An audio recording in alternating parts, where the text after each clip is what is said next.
नमस्कार, मैं हूं रवि अवस्थी और मेरे साथ हैं मेरे साथी मसरूर आलम। हम आपको बता दें कि इस वक्त पूरी दुनिया दो धड़ों में बदल चुकी है जंग के लिहाज से। एक तरफ पुतिन और ईरान जैसे, चीन जैसे देश एक तरफ हो गए हैं, वहीं दूसरी तरफ नेतन्याहू, ट्रंप अपने आप को असहाय और कहते नहीं कि हारा हुआ जैसा महसूस कर रहे हैं। पेरिस में जिस तरीके से यूरोपियन कंट्रीज़ की मीटिंग हुई और उसके बाद जिस तरीके से अमेरिका को बोला गया कि भाई ऐसा है, हम आपकी बात नहीं मान सकते, हम यूक्रेन का जंग में साथ देंगे, उसके बाद से ट्रंप जो है ना वो बौखला गए।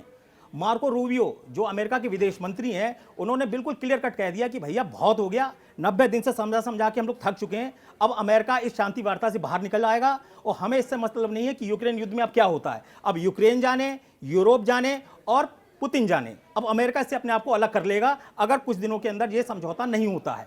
वहीं दूसरी तरफ मजे की बात देखिए कि ईरान के जो कट्टर दुश्मन माने जाते थे सऊदी अरब वहां 28 साल बाद रक्षा मंत्री पहुंच रहा है, ईरान के साथ मीटिंगें कर रहा है वॉर को लेके।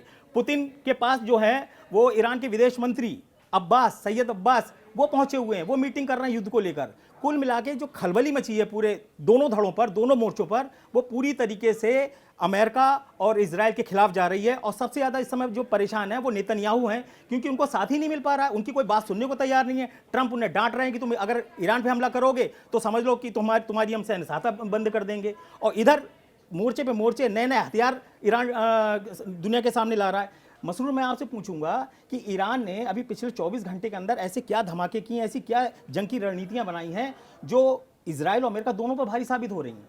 जी बिल्कुल। सबसे पहले रणनीति ये है कि 28 साल बाद ईरान में सऊदी अरब के रक्षा मंत्री आए हैं। ये बहुत बड़ी जीत है ईरान के लिए, इस हिसाब से कि 28 साल बाद जो देश आपस में काफ़ी दिनों तक एक दूसरे के दुश्मन थे, उनका रक्षा मंत्री ईरान आया है और वहाँ आयतुल्लाह खामनेई ईरान के राष्ट्रपति और वहाँ के सेना प्रमुख से मुलाकात हुई है। ईरान इस इजराइल हमास युद्ध या यूक्रेन रशिया युद्ध में ईरान एक बहुत बड़ी भूमिका निभा रहा है और ईरान अभी एक केंद्र बिंदु बन चुका है। मैं रवि अवस्थी जी से मैं कहना चाहूँगा कि अभी ईरान जो है इस विश्व के धुरी पर बहुत ही ऊपर निकल करके आया है और वो अभी इन दोनों जगह जो युद्ध चल रही है उसमें बहुत अहम भूमिका निभा रहा है। देखिए, आपको बता दें, ईरान जो है उसने खाड़ी अरब कंट्रीज़ के अंदर पूरा ज़बरदस्त अपना एक परचम लहरा दिया है। उसने क्या किया है, रशिया को शाहिद 136B एक ऐसा ड्रोन दिया है जो टर्बो जेट की रफ्तार से उड़ता है।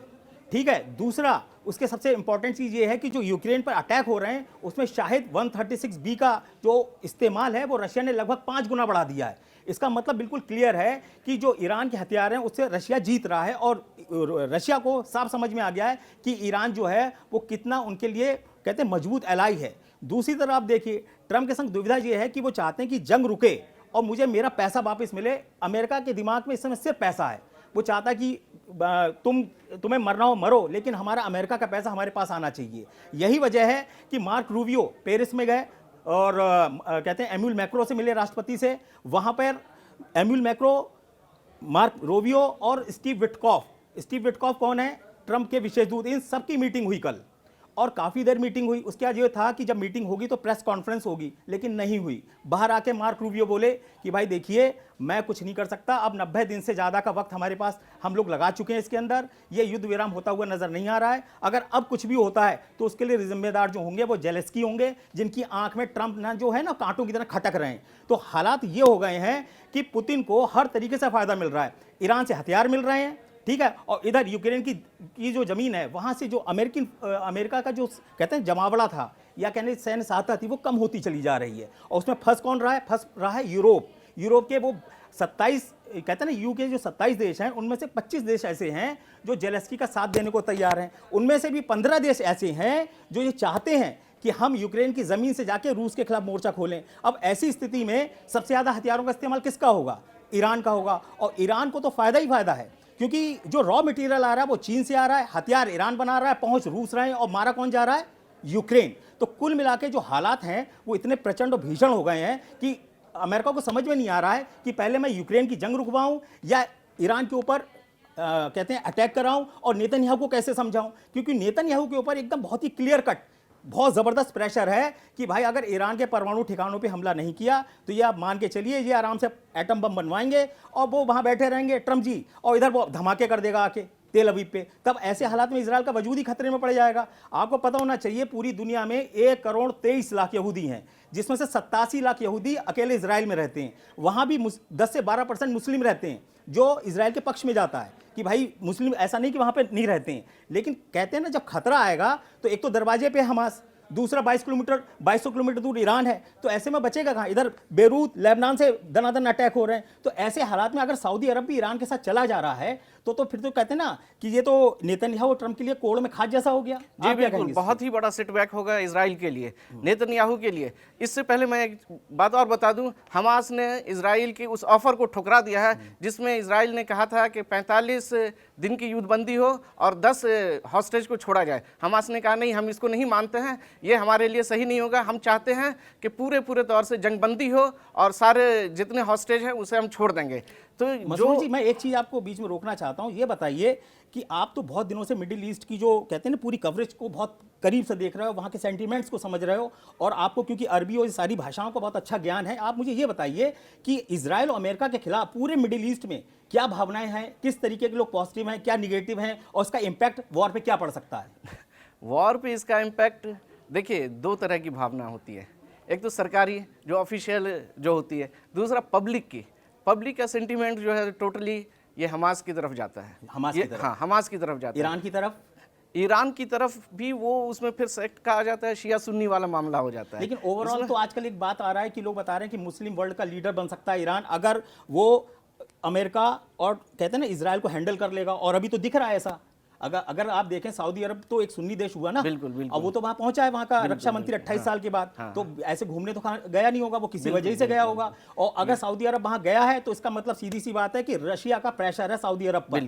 क्योंकि अभी तक जो भी 2 मीटिंग हुई है, आपको बता दें, सबको जानकारी दे दें कि रियाद और जद्दा, ये 2 जगह मीटिंग हुई थी सऊदी अरब में, जहां पर अमेरिका, रशिया और यूक्रेन के अधिकारी अफसर मिले थे। वहां भी स्टीव विटकॉफ, ट्रंप के विशेष दूत, ये स्टीव विटकॉफ, आपको मैं बता दूं, हम लोग पिछले 4 दिन से क्यों उनका नाम ले रहे हैं, ये बंदा ऐसा है जो हर मीटिंग में मौजूद है, कोई हो या ना हो, स्टीव विटकॉफ आपको हर जगह नजर आएंगे। वही ईरान से बात कर रहे हैं, वही मॉस्को में जाके पुतिन से बात कर रहे हैं, वही जेलेस्की से बात कर रहे हैं। लेकिन जेलेस्की को स्टीव विटकॉफ का चेहरा बिल्कुल पसंद नहीं। वो कहते हैं इस आदमी को मेरे सामने से हटा दो। ये कभी कहता कि अपने 5 इलाके दे दो रशिया को, तब युद्ध रुकेगा। कभी बोल देते हैं कि आप जंग रोकने, आप अपनी सरकार से इस्तीफा दे दो, आपकी जगह कोई नया राष्ट्रपति चुन के आएगा, तब युद्ध रुकेगा। तो स्टीव विटकॉफ जो है वो जेलेस्की के लिए किसी यमराज से कम नहीं है। मैं आपसे एक और पूछना चाहता हूं कि अभी जो मीटिंग्स चल रही हैं पेरिस में, जो है मार्को रूबियो ने साफ बोल दिया कि भाई हमारी जो वार्ता है वो सफल नहीं रही, इनडायरेक्टली उन्होंने यही बोला है, और हम कुछ नहीं कर सकते। ये बताइए तेहरान में जो परेड कौन सी हो रही है? बड़ा जबरदस्त परेड हुई है, बड़े बड़े तरह के हथियार निकाले, मिलिट्री डे मनाया जा रहा है, बहुत बड़ी परेड हुई है जहां उन्होंने अपनी ताकत की पूरी नुमाइश की है।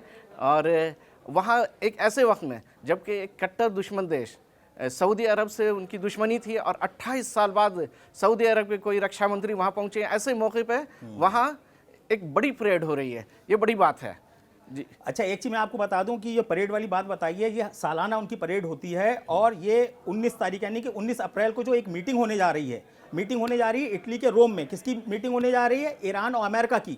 धरती किसकी है? मेलोनी की। वहां पे ये एक शांति वार्ता की, या कहते हैं परमाणु समझौते को लेकर। मैं बता दूं, हाँ, जहां जिस जगह मीटिंग होने वाली है 19 तारीख को, कल, वो मेलोनी सऊदी, ये वहां अमेरिका गई हुई है। बताइए आप, ट्रंप से मिलने के लिए। आप इसी से अंदाजा लगा सकते हैं कि कितना, कहते हैं ना कि जो परमाणु जो समझौते को लेकर वार्ता इटली में होने वाली है, उसकी जो राष्ट्रपति हैं वो मेलोनी जो है वो वहां पर हैं। आप जो मेरे पीछे विजुअल्स देख रहे हैं, इसमें देखिए विदेश मंत्री ईरान के पुतिन बैठे हुए साथ साथ। सारी बातें हो चुकी क्लियर कि अगर मेरे ऊपर अटैक होगा क्या होगा। ये कौन है? दिमित्री मित्रदेव ने पता क्या बोला है? बोला है कि भाई ये याद रखना, यूक्रेन की तरफ से अगर एक भी यूरोपीय देश लड़ेगा तो उसके हर सैनिक को हम ताबूत में भरकर वापस उसको भेज देंगे। सीधी धमकी, कोई लाग लपेट नहीं, सीधा उन्होंने बोला है कि याद रखो। जी, मैं बताऊं, इनका रुख जो है और सख्त है यूक्रेन को लेकर के, ज़ेलेंस्की को लेकर के और सख्त है। और कई बार इनका बयान आ चुका है कि यूरोप के देश या नेटो के देश अगर हमारे खिलाफ आते हैं तो हम किसी को छोड़ेंगे नहीं सब। और अभी हालिया बयान जो आपने अभी बताया कि वो कह रहे हैं कि उनके लिए हम कब्रिस्तान बना देंगे।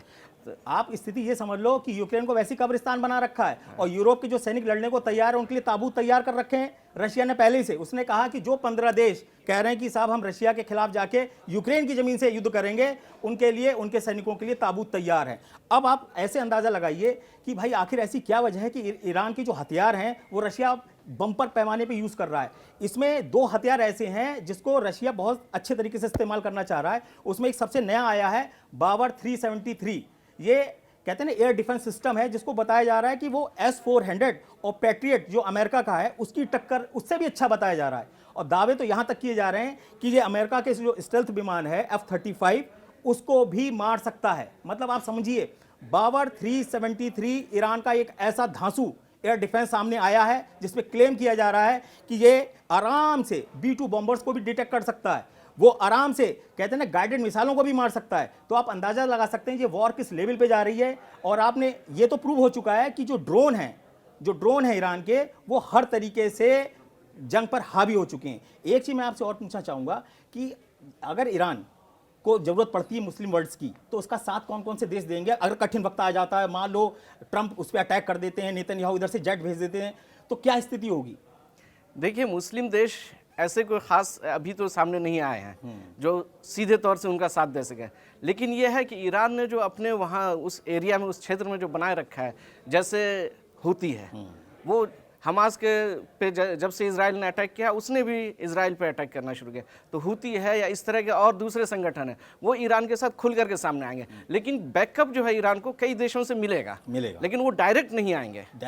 हाँ। अच्छा, एक चीज़ आपको बता दें कि जो सीधा युद्ध हो रहा है उसमें कई देश शामिल ही नहीं है। अगर आप रूस यूक्रेन जंग देखेंगे तो जेलेंस्की को डायरेक्टली और इनडायरेक्टली लगभग 52 देशों का साथ मिल रहा है। नेटो तो है ही, इसके अलावा लुके छुपे पीछे से जो सपोर्ट मिल रहा है वो उसको मिल रहा है। अभी जो रशियन टीवी है उसने एक क्लेम किया है कि यूक्रेन की जमीन से अभी करीब 30 नेटो देशों के जो सैनिक हैं, जो भाड़े के सैनिक बोला जा रहा है, वो रशिया पे अटैक कर रहे हैं। आप इसी से अंदाजा लगा सकते हैं कि क्यों ट्रंप के एक पूर्व सलाहकार ने दावा किया है कि भैया तीसरा विश्व युद्ध तो शुरू हो चुका है, सिर्फ ऐलान नहीं हुआ है, तीसरा विश्व युद्ध शुरू हो चुका है। क्योंकि आप देखिए चीन, उत्तर कोरिया दबा के अपने सैनिकों को वहां भेज रहे हैं। अभी 150 सैनिक तो अकेले चीन के पकड़े गए, और वो भी भर्ती किससे हुई? मजे की बात देखिए, ट्रंप ने जिस टिकटॉक को बैन किया उसी टिकटॉक से पुतिन ने चीन के सैनिकों को अपने यहां भर्ती कर लिया और लड़ने के लिए भी भेज दिया। आप समझो टिकटॉक तक इस्तेमाल कर लिया है पुतिन ने ट्रंप के खिलाफ। तो आप समझ सकते हैं कि ट्रंप की स्थिति कितनी बेचारी है। इधर उन्होंने टैरिफ लगा के अपने कहते हैं पैरों पे कुल्हाड़ी मार ली, यूरोप को दुश्मन बना लिया।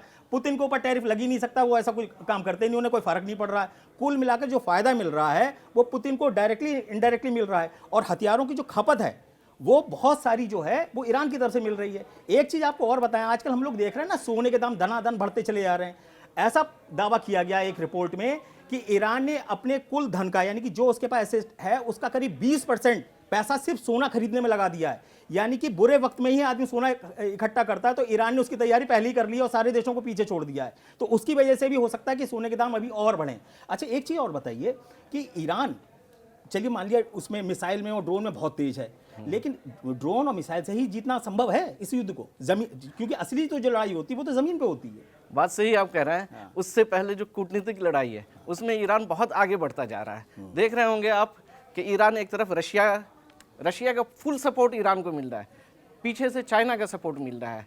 तो ये 2 बड़े सुपर पावर का सपोर्ट ईरान को मिल रहा है। इस वजह से ट्रंप का आप देख सकते हैं कि इलेक्शन से पहले जो रुख था उसमें नरमी आई है और जाकर के वो न्यूक्लियर डील पे बातचीत करने का ऑफर भी दिया और फिर बातचीत चल रही है, दूसरे दौर की बात होने वाली है। अच्छा, मैं एक चीज़ आपको और इसमें चीज़ें जोड़ना चाह रहा हूँ कि जो इजराइल है, इजराइल इस समय इसलिए थोड़ा शांत बैठा हुआ है क्योंकि उसके घर के अंदर भी बहुत ज़्यादा बवाल पैदा हो गया है। बिन शेट, सिनबेत, ये सब लोग आपस में एक दूसरे को ना ब्लेम कर रहे हैं। कुछ कह रहा है कि भाई हम अब लड़ाई में आगे नहीं जाएंगे। ऐसा क्यों हो रहा है? सिर्फ वहाँ के प्रधानमंत्री नेतन्याहू हैं जो हर हालत में कह रहे हैं कि हमें 1 मई से पहले ईरान पर अटैक कर लेने दो। अगर 1 मई से पहले हमने ईरान पर अटैक नहीं किया तो यह आप मान के चलिए कि ईरान को एटम बम बनाने से कोई रोक नहीं पाएगा। हालांकि ईरान के से जुड़े हुए कई विशेषज्ञों का दावा है कि 12 एटम बम का हिसाब किताब उसने बना रखा है और 5 एटम बम तो होंगे उसके आसपास। यानी कि ऐसी लड़ाई में कुछ भी संभव है। आपको थोड़ा सा ध्यान दिलाता हूं, अभी ईरान में ना भूकंप आए थे